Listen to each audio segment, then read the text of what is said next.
Nous restons à Tamba pour faire focus cette fois-ci sur les femmes vendeuses de gravier, un produit obtenu à l'issue d'un processus périlleux. L'activité, vous allez le voir, consiste à creuser le sol, tamiser la terre et vendre le gravier, des conditions difficiles de travail qu'elle nous raconte, témoignages poignants dans ce reportage de Tidiane Cissé. À première vue, beaucoup pourraient croire que c'est un homme qui s'affaire dans cette poussière ocre. Pourtant, c'est bien une femme. Au cœur de la brousse, Aïssata Diallo manie la pioche avec force et détermination. Cette activité, c'est le métier de cette femme. Chaque jour, elle creuse le sol aride pour obtenir le gravier. Quand j'étais jeune, je travaillais comme domestique pour gagner ma vie. Aujourd'hui encore, je suis obligée de faire ce travail pour survivre.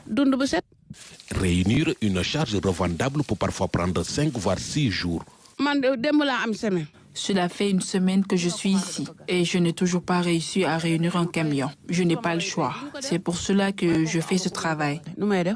Comme Aïssatou, elles sont nombreuses dans la zone à tirer leur subsistance de cette activité.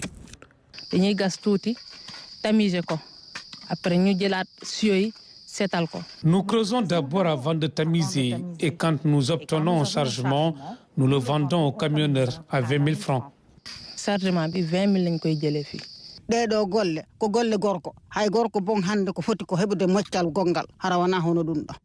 travail n'est pas bon pour la santé, même pour les hommes, à plus forte raison pour les femmes. Mon mari a vieilli et il ne peut plus travailler pour nourrir la famille. C'est pourquoi je me suis dit que je devais faire cela pour l'aider. À la descente aussi, elles sont obligées de faire des kilomètres à pied pour rejoindre leur foyer. Pour Aïssatou, cette activité est une nécessité, la seule alternative d'ailleurs pour nourrir ses 4 enfants. J'avais acheté 2 kilos hier, c'est presque terminé.